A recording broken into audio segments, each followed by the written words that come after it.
The full-time whistle has just blown in Canberra, and here are some thoughts immediately following the match. Barely had time to gather my thoughts, so I'm going to rely on you to chip in as well, and I'll be down there in the chat with you. So yeah, penultimate game and what looked like close to a test 23-man squad took to the field. What did you make of that performance? I'm Tim, this is Egg Chasers. If you appreciate the content on the channel, by the way, please do hit subscribe, give the video a thumbs up. Final result, 24 points to the ACT Brumbies, 36 to the British and Irish Lions. A win, another win, 4 from 4. One more game against that Australia-New Zealand invitational combined team at the weekend. Could be a bit Barbarians-esque. So this looks like being the tightest, toughest opponents that the Lions might face before a test match. Are they ready? That is the question. I will just say, before I get into the actual match, I feel like it's been quite a negative week, generally, from kind of the Lions universe. Not from the British and Irish Lions themselves, although Andy Farrell's face at the weekend, you could tell he was cutting quite a frustrated figure, and Ellis Genge before the match today said that it was a mixed bag of a performance from them, and they weren't totally happy. But it just feels like a lot of journalists, a lot of articles, podcasts, all the rest of it have been really quite negative. So I've just gone and checked some facts. And in the non-test matches from the last 6 tours, British and Irish Lions tours, the Lions have lost at least one game in every single run of games. So these are the non-test matches. In 2021, they lost one game. In 2017, they lost 2. In 2013, they lost 2 matches. In 2009, they lost 2 and drew 1. In 2005, they lost 4. And in 2001, in Australia, they lost 3. So far, this team have only lost to Argentina with a massive chunk of their squad missing. They're 4 from 4 so far. The Lions is a massively tough challenge. And the biggest challenge of all is getting lots of people who play in different ways, different systems in a very, very short space of time. And that space of time is only condensed in this tour. It's shorter than it ever has been. And getting them to play together, that's a really hard thing to do. Yes, it's the best players from 4 countries, but you'll know if you've played rugby, like a good team will be a good collection of individuals any day, because systems matter. And I think the Lions are looking better. I think there's stuff to improve upon, and they'll need to break down again. Look like the opposition were attacking it, and Joe Schmidt and I imagine Fraser McWright will be licking their lips looking at the breakdown situation. Handling again was poor, really, generally speaking, for players of such talent. Cohesion in defence, however, lots and lots of positives. And I just think it's all been a little bit too negative. So I'll try and address that in my review of the game. And I think the negativity is sort of seeping into the build-up coming into this game. And I was flicking between in the hours build-up before the game. I was flicking between, in the ad breaks, flicking over to State of Origin and catching a bit of that on. Now, firstly, how have either the people behind State of Origin or the Australian Rugby Union, I mean, the British and Irish Lions aren't so bothered about the Australian local audience. They're more bothered about the people back home in the UK watching, and every single game they've gone for an 11 a.m. kickoff just for consistency, and I get that. But how was this allowed between all the different stakeholders? How was this allowed to be on at the same time as one of the biggest sporting events in the Australian rugby calendar, State of Origin? I mean, it's just mental. But my point being, that's a separate conversation altogether, and that's one for Australia more than anything to work out. But I will just say that whenever I flicked over to the State of Origin coverage, it just seems so much more upbeat.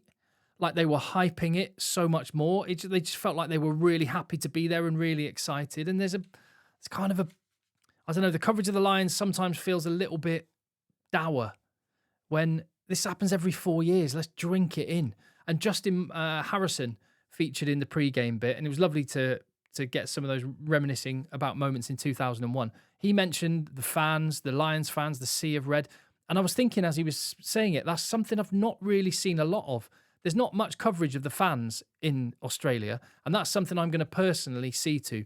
If you followed me during the Rugby World Cup, you know that was a massive part of what this channel was about. Whenever I go to games, I get out there amongst the fans, and I will be doing that in Australia. I travel to Australia next Thursday, and making sure you feel a fan's perspective in Australia is going to be a massive mission that I'm on. But on the positive side, just, to make sure I don't just, I practice what I preach. But on the positive side, with Sky's coverage, I love Biggar and O'Gara as a little double act. They're really knowledgeable. I like the fact they will and are happy to disagree with each other. And I love hearing the different perspectives. And also, I'd say they're like 95%, they're elite fly halves. And in the case of Ronan O'Gara, gone on to be a really, really good coach. But they're like 5%, just 5%, just a little bit of them are those grumpy guys in the Muppets. Those two old fellas that sit up in the balcony. They're like that. And I love it. And it really, really entertains me. On the flip side, I think those Sky Sports Lions top trump card things, I think they could go. But anyway, another positive, the Brumbies stash. It's just iconic. Whenever I see that blue and gold with the white, although the white, I'm not so sure about the stallion and the lion on the bottom of their kit, but whenever I see that kit, I think of George Gregan, I think of George Smith, Stephen Larkham, Joe Roth, just some legendary names. And this year's Brumbies, a really spirited performance. You could see why they did so well in Super Rugby there without a load of their Australian internationals. And they still put in a really good account of themselves. So with that, let me get into the actual game itself. And please, as I say, do leave your comment down below. And hey, costs you no money, takes you no time. Drop a little thumbs up on the video. Help me spread the word. Because this whole channel, this whole operation, I say operation, it's just me. So it's just me and you. So help me out. Help a brother out, please. Right, so kickoff receipts have been an issue at times for Lions in this series. But from the very start, I thought Finn Russell's kickoffs were really, really good. And that combination, that Scottish combo with Blair Kinghorn in the first two kickoffs for the Lions worked really well. He managed to get a hand to both. And I love that. And it just got me salivating at the prospect of an aerial duel between Joseph Aukuso-Suali'i and Blair Kinghorn. However, one of the big negatives and drawbacks from this performance for the Lions will be the fitness of Blair Kinghorn. That is one to watch. I don't know about you, but do you think Blair Kinghorn's face was telling a story? Like, these are finely tuned athletes. They know their own body. And I don't know. You certainly got the sense looking at Elliot Daly on the sideline that he knew his tour was done when he went out with what turned out to be a fractured arm. Whenever they cut to Blair Kinghorn and looked at his face, that looks like a guy that knows he's not going to be playing next weekend. I hope I'm wrong. I hope it was just frustration from Blair Kinghorn's point of view that he had to go off early and didn't get to show what he's about because maybe he wants to go and prove that he deserves a test start. But yeah, we'll watch that one. But just Blair Kinghorn's face did not tell a good story. So I hope that's correct. I say it was a great kickoff. I mean, Blair Kinghorn got his hand to the first one, but then really soft penalties. One from Sheehan, and then Kinghorn and McCarthy were on the wrong side of the referee as well. And that gave the Brumbies a really easy entry to the Lions 22, and they came away with a try, a little bit of a quarterback sneak from Tuolima. So another slow start from the Lions. And then on their first attack, James Lowe, I mean, there's a lot of players, I would say, did some such lovely things. Like James Lowe's howitzer of a left boot. It's worth picking him in the team for that alone. Just the pressure it can relieve, the different option you've got, the left foot and the length of it is so good. And that actually put the Lions into a really good position when they did score their first try. Ollie Chesham getting that try. But on the flip side, James Lowe should know better than getting caught 3-on-1 and being rammed into touch.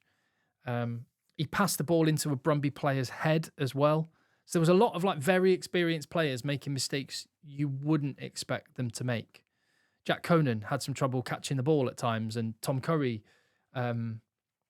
spilled one. So handling, and that to me, that Andy Farrell was talking about a wet pitch last time and stuff. There's no weather conditions in this. It's top 2 inches stuff, and maybe it's just that tiny little lack of confidence in everything that's going on around, and the system isn't bedded in enough that there's that extra little bit of brain processing is having to go into working out what's going on the field, and that's just taking their mind, I'm speculating, but that's just taking their mind off the absolute basics, which they would do in their sleep on most occasions. But yeah, another slow start for the Lions. They did, as I say, Chesham did score a try, and he had a strong game. Massive scrum. Bundyaki with a really good step and carry. Like Route 1 direct. That's what I was really pleased about seeing more of. some big booming kicks, some high bombs going up from Finn Russell, big scrum again, which has been a positive for the Lions pretty much throughout. And then Bundy Aki just stepping back inside, running hard. I mean, it was all avoidable from a Brumbies point of view because they tried for a crazy offload, which got Lions the score. And yeah, Chesham's away. And then there was a lovely. This is what happened with James Lowe would have scored a try, and it all started from inside the Lions' own 22. Tom Curry showing massive strength to rip the ball off a Brumbies player in his own 22. Sheehan getting the ball and making a brilliant break up the right-hand touchline. McCarthy's beautiful hands out the back. He's got such lovely soft hands. And then James Lowe, disallowed try. Really good defence from Muirhead, getting his leg under the ball. What was James Lowe doing? Just dive. It was interesting when James Lowe did score a little bit later, he again didn't dive for the line. I wonder if there's a little, I don't know, who knows? Again, I'm speculating. Is he carrying a little bit of an injury that meant he didn't want to dive for the line? It was a strange one, but I mean, the Lions they absolutely butchered that opportunity. And, you know, they should have scored at the end with Ollie Chesham. I mean, for what it's worth, I think James Lowe did score the try, but how he ended up getting himself in a position where there was even any doubt in it is nuts. And then Blair Kinghorn goes off after 25 minutes. James Lowe does score a really lovely try, and this was beautiful Lions rugby. That lovely balance between hard runners from deep, power, and then beautiful hands. It was Curry being the link man going one way, making the extra pair of hands, getting it to one side, and then Jameson Gibson Park, good distribution. Joe McCarthy again with beautiful hands. Finn Russell picking the right options. Ball going down the line. Sheehan, Conan, Lowe, all Irish affair there on the outside. And Lowe didn't dive, but he did score. But someone who did dive in for a try, with absolute wheels as well, Corey Toole. My goodness me, he's fast, isn't he? But it all came from a breakdown issue. And this is going to be one of the things which the Lions are going to have to solve and really put some work into. Again, it just felt a bit loose at times. And Itoje carried the ball in. McCarthy and Furlong didn't take care of business, and the Brumbies managed to turn it over, get a penalty, get again entry to the 22 from a line out. They tied men in, and then ball pass over the top to Corey Toole. I mean, Tommy Freeman was basically in by his own posts. The whole left hand side of the pitch completely wide open for the Brumbies, and that's just good play from the Brumbies. Well finished. But the first half finished strongly with a try from Marcus Smith. Again, lovely phase play. And when the Lions do put those phases together and do take care of business at the breakdown, which was a battle the whole match, McCarthy with lovely hands again. Curry with a beaut of an offload, busted through the contact, offload out the back, Marcus Smith try. And there are signs of what the Lions are capable of. And I think there's enough that gives me positive. I will come on at the end about those big decision-making areas, centre and back row. And I'd love to know, just to plant a seed with you, I'd love to know what you think about those areas. What would you go for the test match? Let me know in the chat down below and I'll be there with you. Second half, Ringrose scored another try. He looks really classy. Lovely break. 1-2 with Smith, who did a beautiful kick. I sensed, I don't know, I just get a sense that there's a bit, talking about that negativity, there's a bit of a downer on Marcus Smith. He's playing where he's been put. And I think the intention wouldn't have been to have played him at fullback today, but he has got that versatility. And I thought he did a good job from fullback. I don't understand the stick he gets, but then I think that a lot about, particularly about English fly halves. It seems to be a thing. It seems to be people just want to have a dig at English fly halves. Obviously, Owen Farrell being one, Marcus Smith being another. And then, I mean, George Ford is flavour of the month with England fans at the minute, but a lot of those same England fans were the ones that were saying he should never play for England again when he missed a drop goal against New Zealand back in November, and were complaining that he got brought on and Marcus Smith got taken off. Anyway, I'm diverting myself. Try from Crichton, and these tries from the Brumbies, that will be a concern. Lions scored 5, and the Brumbies scored 4. 12-point game in the end. And the Lions were in a position towards the end where they were taking 3 points. I mean, the Lions should have scored a couple more tries. No question. And it is coming and it will come. But the fact that they opened themselves up to these tries from the Brumbies, and a lot of these tries, I think basically everything, take care of the breakdown, everything else will fall into place for the Lions, because the pressure that the Brumbies were putting on the breakdown, just like the Waratahs did against the Lions, meant that the Brumbies got access to the Lions 22, and that's where their tries came from. So if you take care of the breakdown, the Lions will take care of that from a defensive point of view. And if you take care of the breakdown, you'll see their phase play, which when it happened for the Lions looked really, really good. Talk about looking really, really good. That try from Brumbies was finished well. Although, again, one of those moments where I loved Rog and Bigger having a little bit of a dispute with each other. Freeman just got flat-footed, caught 2 men on 1, and Bigger thought that Jameson Gibson-Park shouldn't have flown at his scrum half, and Ringrose shouldn't have flown at the first man, and that they should have all... and then Ronan O'Gara thought very differently. They're on their own line. They have to get off the line and smash him. And hey, look, Dan Bigger's forgotten more about rugby than I know, but I coach a team, a university team, and I'm telling you, if we're on our own line, you just hit a man, the first man, the closest man to you, and if they go around the outside, so be it. But just get off the line and hit someone. And I agree with Ronan O'Gara. Tommy Freeman should have done better there. At least just get in the face of one of the guys. So yeah, Lions take the 3 points. Then a try from Van der Fleer, bit of power, and I like that period there. The Lions were up 36 points to 17 at this point, and they could have extended that, maybe should have done, but they started playing a bit of test match rugby. Go to the corner and use your maul, work them in the scrum, take the 3 points when they're on offer. So I actually quite liked that. And then, hold on a minute, that's the wrong. Oh yeah. And then, yeah, that's it. And then should have had a try at the end, Chesham, but in fact, it was the Brumbies who got the final try of the match to make it 24-36. So conclusions, breakdown, will take care of everything, I think. Lots and lots of positives. But on those specific selection dilemmas, there's still time for players playing this weekend to prove themselves. But coming into this game, it looked to me like the big decisions were centre, back row, bench. Centre, I think Hewitt Pelotu is probably the better package overall, but Ringrose is too good not to start, and I thought he was really good. This is test match rugby, and attack and defence. He is just outstanding. His defence is worth having him on the team alone. So for me, that puts Ringrose above Hugh Jones just. And for that reason, I would also go all Irish and go with Aki. And I also think, Finn Russell is such a good player and he had a great game, that Jameson Gibson-Park, Aki, Ringrose, James Lowe, and with Kinghorn potentially being out, you might even have Keenan. You might even have 5 Irishmen in that back line. Finn Russell can slot into that and work, and the rest of it will take care of itself. In the back row, oh yeah, and I would have Tua Pelotu on the bench. In the back row, but I'll come to the bench in a second, Chesham had a big game, and I thought he's put himself above Tadhg for that hybrid second row, back row option. So if Andy Farrell's considering a big bopper at 6, it's going to be Ollie Chesham, not Tadhg. I would have Byrne on the bench still, however. Curry did loads good. So much unseen work that a lot of people will miss. So much, like his off-the-line effort and the pressure he put on the Brumbies was massive, and he had some nice touches, but messed up a few times as well. Has to be said, real mixed bag. I think it was a mixed bag for Conan as well. Loads of good stuff. Work rate, carries, but like hands, dick fingers at times today. But he's too good not to pick at number 8, especially without a specialist number 8 and with Wilson and Valentini across. So I think Conan's in. I would probably go Chesham, 6. Byrne on the bench. So then it's Curry. Van der Fleer was really handy off the bench. Pollock made an impact. It's amazing, Henry Pollock. 1 year ago today, he was playing in the Under-20s World Championship for England against South Africa. It's insane the last 12 months he's had.